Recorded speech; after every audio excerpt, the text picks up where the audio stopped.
زبان، پیر. قرآن کہتا ہے یوم تشہد علیہم السنتہم وایدیہم وارجلہم بما کانوا یعملون. یہ ہاتھ تمہارے ہیں، یہ ہمارے ہیں، یہ اپنے ہاتھ غیر کے نہیں ہیں، لیکن کیسے میں ان ہاتھوں کو اپنا سمجھوں، کیسے زبان کو اپنا سمجھوں، کیسے ہم اپنے پیر کو اپنا سمجھیں. قیامت کے دن تمہارے منہ پہ تالے پڑ جائیں گے، تمہاری زبان، تمہارے ہاتھ، تمہارے پیر اس بات کی گواہی دیں گے کہ خلوت ہو یا جلوت کہیں بھی ہو، جو سا کام تم کرو گے وَيَوْمَ يُرْجَعُونَ إِلَيْهِ فَيُنَبِّئُهُمْ بِمَا عَمِلُوا وَاللَّهُ بِكُلِّ شَيْءٍ عَلِيمٌ. اور اس دن یاد کرو جب تم اس کی طرف پھیرے جاؤ گے، اللہ کی طرف. فَيُنَبِّئُهُمْ، وہ تمہیں بتا دے گا بِمَا عَمِلُوا، کہ تم نے کون سا عمل کیا. وَاللَّهُ بِكُلِّ شَيْءٍ عَلِيمٌ، اللہ کو ہر چیز کا علم ہے کہ تم نے خلوت میں یا جلوت میں یا اجالے میں یا اندھیرے میں کون سا کام کیا ہے. اور یہی نہیں، جو کچھ تمہارے سینے میں ہے قد یعلم ما انتم علیہ، اللہ اسے بھی جانتا. بے شک بے شک. الا ان، خبردار سن لو، للہ ما فی السماوات والارض، جو کچھ آسمانوں اور زمین میں ہے وہ سب کچھ اللہ ہی کا ہے نا. اس نے میری جسم کی بقا کے لیے اناج پیدا کیا،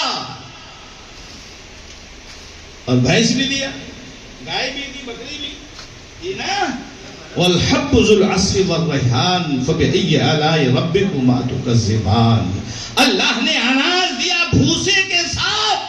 رب فرماتا کہ اناج تم کھاؤ اور بھوسا اپنے جانور کو کھلاؤ. بھوسا اپنے جانور کو کھلاؤ. فَبِأَيِّ آلَاءِ رَبِّكُمَا تُكَذِّبَانِ، تم اپنے رب کی کون کون سی نعمت جھٹلاؤ. اللہ نے سب کچھ دیا اپنے بندے کو، ہے نا، جس کے بغیر ہم زندہ نہیں رہ سکتے. تو آج جو بھی آپ ذکر سنتے ہیں، میں نے اس دن یہاں مسجد میں کہا تھا،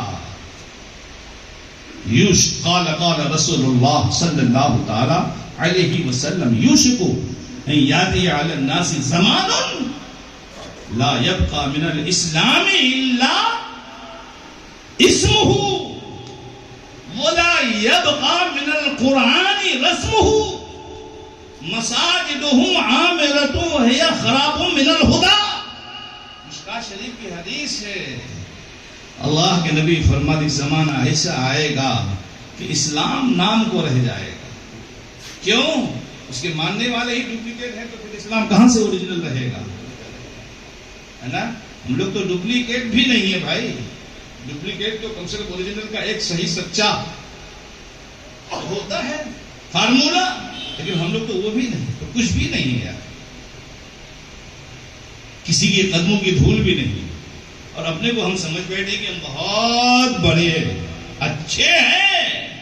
قال انا خیر منہ خلقتنی من نار وخلقتہ من طین، کہا کہ میں اچھا ہوں. یہ شیطان کی بولی ہے اس کے بارے میں.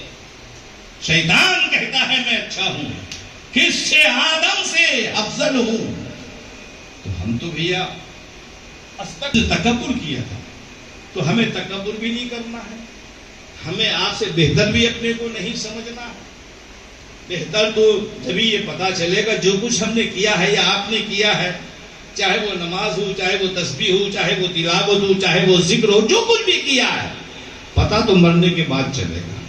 لیکن بندہ کر کے رب سے کہتا ہے الدعاء مخ العبادت. حدیث ہے اللہ کے نبی فرماتے دعا ہی عبادت کا مغز ہے. جو کچھ تم نے کیا ہے اس کی قبولیت کے لیے عاجز انکساری کے ساتھ اشک ندامت بہا کر رب کے بارگاہ میں دعا کرو، الہی اپنی حبیب کے صدقے میری ٹوٹی پھوٹی بندگی کو تو قبول کر لے. میرے رب اگر تو قبول کر لے گا تو تجھ سے کوئی پوچھ نہیں سکتا، کسی کی مجال نہیں کہ فلاں کی عبادت قبول میری نہیں، کوئی بھی تجھ سے پوچھ نہیں سکتا. اے اللہ تیری ذات ہر سوال و جواب سے پاک ہے. بے شک بے شک. تو کام تھوڑا